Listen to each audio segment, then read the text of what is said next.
There is nothing about me that's adventurous.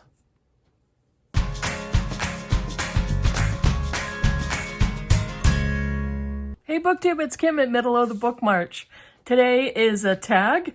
This is the Atwood Adventure Tag, and I was tagged by Shelly Swearingen, and this is an original tag by Bookworm Adventure Girl. I think it's Jolene, and I will link their channels down below. Thank you, Shelly, for tagging me.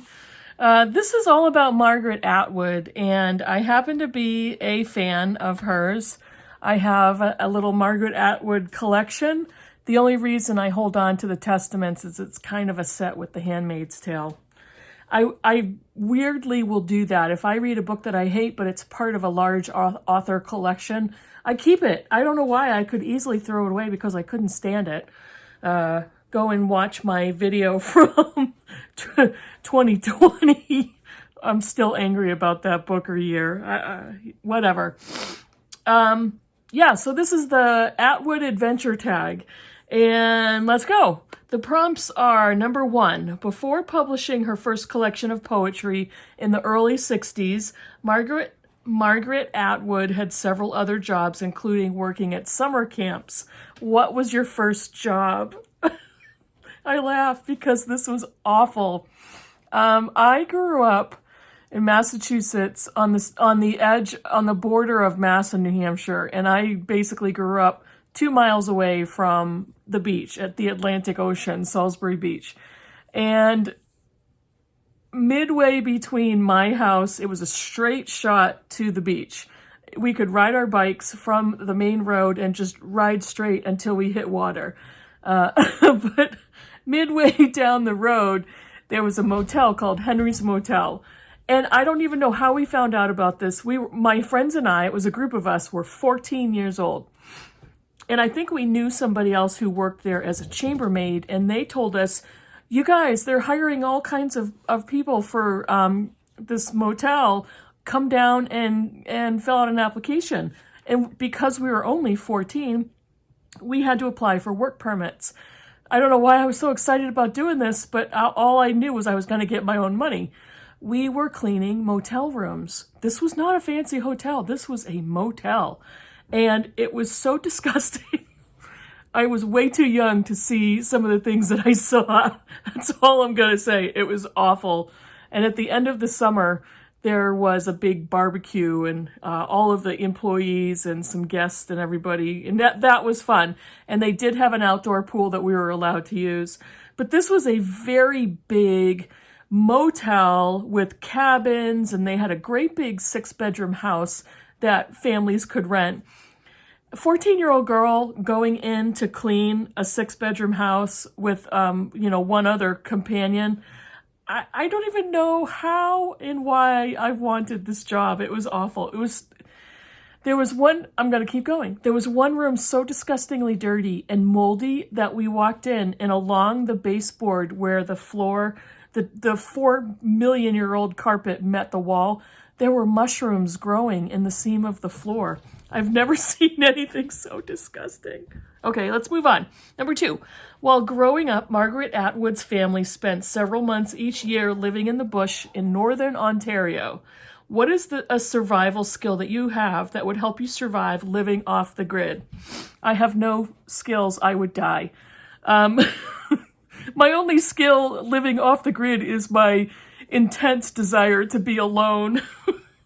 Prompt 3, Margaret Atwood grew up reading comic books. Do you have a favorite comic book or comic book character? I no longer read comic books, but as a kid, I'm the oldest of 5, and that same Salisbury Beach, my extended family, and we would all pool their money and rent a big cottage on the beach for a vacation in the summer. And there were all kinds of shops and stores and everything. All of us kids would every day take all the money we could, beg off our parents and go to this little convenience store, and we would buy gum, Super Balls, and comic books. And my favorites were Superman and Archie comic books. And it was every day. again, I don't know why we didn't just buy a bunch, but we went every day and we bought 1 or 2 comic books.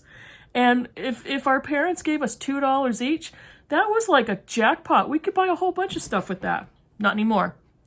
Oh, let's see. Number 4, Margaret Atwood is not only a poet and author, she has also illustrated books and shown her creativity in so many ways. What are some ways that you are creative? I'm not creative. I used to be. Honestly, BookTube is my one semi-creative outlet, but I don't do a lot of creative stuff on BookTube. I used to do like silk flower arranging. And that was fun. I was pretty good at that. And I, did wedding bouquets and stuff like that. I used to write a very long time ago. I'm not a writer though. I'm a reader. And I used to draw when I was young, but not for a really long time. I'm not that creative of a person. Number 5, some of Margaret Atwood's writing is inspired by myths, folktales, and fairy tales. What is your favorite myth, folktale, or fairy tale, and why? I love Greek mythology.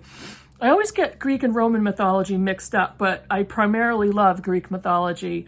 And any story or any fairy tale or any myth, and honestly, even some biblical stories, if it's got a strong female character or a independence, a warrior, I love those stories. And there are several Bible stories that contain stories of strong women. Those are my favorites. And again, Greek mythology, I love those. I'm hopefully going to read Homer this year. The Odyssey. One of Margaret Atwood's books I really liked was the Penelopiad. And very short book, but I really enjoyed that one. Let's see. Prompt number 6. Margaret Atwood's most well-known novel is The Handmaid's Tale. What is a task or chore you wish you had a maid or servant for? I would not refer to them as a servant, but I understand the tone of the question. If I had a full-time housekeeper or somebody to do my chores for me, clean the kitchen and the bathrooms. Those are my least favorite things to do. Although I've actually taken some enjoyment or contentment or satisfaction in cleaning my kitchen every day. Not top to bottom, but making sure it's tidy. And you can somebody could come over and clean the kitty boxes too. I would love for somebody to do that.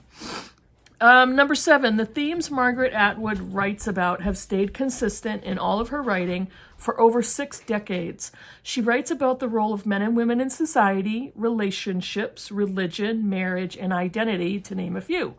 If Atwood were to write a novel about you, what are some themes she would need to include? What would she need to include in a book about me? Feminism, strong women in religion, parenting, raising strong daughters. Yeah, I think that would be it. There's many more, but those are the first ones that came to mind. Number 8, Margaret Atwood has created words for her novels. She has talked about how this makes it difficult for translators of her work. Do you have a favorite word, and why is it your favorite? One of my favorite words is kerfuffle. And there's one of the engineers at my work and I used to just play a game. We would have a word of the day, and I think he had a calendar that he would get a word of the day. And kerfuffle came up one day, and I had already known of the word, but we played that word of just jokes and games and memes for so long. And kerfuffle basically means a big conflict, to-do, chaos, that type of stuff. And another one is hooligan. When my older daughter was younger and she was still, preteen, older child preteen, we would go to the store, big store. We'd pull into the parking lot.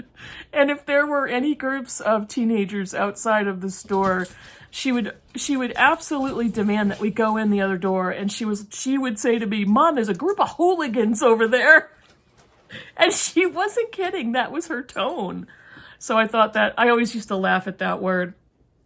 Number 9, Margaret Atwood was born in Canada and lives in Canada now, but she has also lived in other countries like the United States, England, France, Germany, and Scotland. What countries have you lived in, and or what is another country you would like to live in? I have lived in no other countries except for the United States. I'm not sure I'd want to live anywhere else, but Canada sounded really good after the 2016 election. Sounds actually quite good right now. Any place that I would like to live in or possibly live in, Finland or Iceland. I heard like some of those, I think Finland is like the happiest country in the world or something like that. Maybe a Scandinavian or Norwegian country, only because I hate hot weather, and that's what I've heard is the, word on the street is Finland is a happy, happy place. Definitely not Disney World. Number 10, Margaret Atwood is an advocate for caring for the earth. What is something you do to help take care of our planet? Honestly, I believe that a single person or a regular people like us, we do everything we can. We do the recycling and we try to eliminate waste and we do everything we can to cut down on stuff and garbage and that type of thing, all of which I try to do. I try to be aware of what I'm throwing away or how much I'm using. But one of the things that comes to mind for me is just cutting down on consumerism that creates waste and creates garbage. But it's, we, as individuals, we can do all that stuff. And it definitely, every little bit helps. But I'm a cynic, and I believe more corporations and agencies and large organizations are the ones that have to make major changes to drive this initiative to do better. All right, number 11, Margaret Atwood is passionate about animal rights, and some of her writing has included animals and reflections on animals. What is the topic that you are passionate about? I also am a big proponent of animal rights, and I would most likely not be a PETA joiner or would not be part of that organization, but I love animals and do believe that they should be cared for and their lives respected. But for me, my biggest cause or topic would be rights for women internationally, globally. And when I look at countries like Afghanistan or some of the Middle Eastern countries, some African countries, rights for women, but most importantly, physical safety for women. India is one of the most threatening countries for women. Some of the Middle Eastern countries, Afghanistan, over Taliban rule, that type of stuff. So the safety of women, the equal opportunities for women globally, women in other countries other than the U.S., where very small amounts of money will help them not only with education, but with starting small businesses that will allow them to support them and their children. And those are things that I feel are so important. And, women in the United States can say this too, that there are so many ways where, there's misogyny and prejudice and patriarchy and all that type of stuff. And we all can admit to that. But quite honestly, we have so many advantages and privileges that women around the world don't have. So I just like to be aware of that. And I think that's very important for us to keep in mind. Let's get on a happier prompt. Let's see. Number 12 is Margaret Atwood is supportive of new authors in a variety of ways. Who is a newer author and or what debut novel do you wish more people knew about? Two of these books I've shown before, and I don't understand how I've not seen more people, on BookTube or in my bookish life aware of these books. This one is Idaho by Emily Ruskovich. Now, I read this a few years back. This book was published in 2017. This is a debut novel, and I believe right now it's her only novel. But this novel was just fantastic. The writing is so beautiful. The story is gut-wrenching. This is, very quickly, it's the story of a family, a married couple with 2 young daughters. And there's a traumatic event that happens. And that's all I want to say, but it's a story of pain and trauma and what happens under horrific circumstances.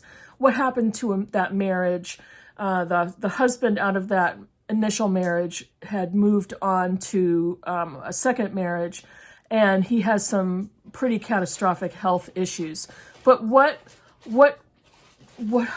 happens to this family? But this book was so incredible because of the writing, and I couldn't believe it was a debut novel. I don't read very many debuts that I give 5 stars to. This one I actually think I gave 4.5 stars to on Goodreads. But there was something I was so angry at in the content of the story that I just wanted to sit down with the author and just pick her brain, just ask her all kinds of questions. This one is one of my favorite books, The Illumination of Ursula Flight by Anna Marie Crowhurst. And this is, again, one of the most physically beautiful books that I own. This is the story of Ursula Flight, who is in the 17th century, 1700s. And she is a young, independent, strong-willed girl whose mother wants to marry her off, but whose father supports her education and encourages her love of astronomy and the physical world and learning and reading, and what is the conflict that comes out of that. I absolutely love this book. I love the story. The writing was, again, it was awesome, and it drove me through the book, and it was a joy to read. I have one more. I'm currently reading this book. I just started it. I have the physical copy, but I'm reading it on my Kindle, and I think I'm only 11 or 12% into this book. But I'm loving it. It's a debut novel. I think right now it's her only novel, and it was published in 2019. This is Remembrance by Rita Woods. Rita Woods is a medical doctor, and she was a medical doctor for decades. But she had always wanted to go into a creative role or a creative business and write. And after, working for that long and having a family and raising children, she decided to write a book. And it's this one. This is, it's a triple timeline. Much of it is set in 1857 in New Orleans during slavery. Another timeline is present-day Ohio, and then Haiti in 1791. And so far, I'm just like, I want to get off this video and start reading this book again, go back to it. But so far, it's great, and I would love to see more people pick it up and talk about it. I don't think all of these books, when I look at ratings on Goodreads, and I always take those with a grain of salt because I often disagree with a lot of Goodreads ratings after I've read a book. And that one doesn't have the highest rating, but I'm really liking it so far. I loved the story summary that made me pick it up in the first place. So that is it. Number 13, tag some of my favorite booktubers. I'm going to tag 3 people. Taking Tea with Catherine, Mariana Mas Books, Mariana, and Gina Stanier. The 3 of you are tagged. No pressure at all, ever, when I tag anybody to do the tag. But let me know in the comments below what you think of my answers and the books that I just showed you. And I will see you in the next video. Bye.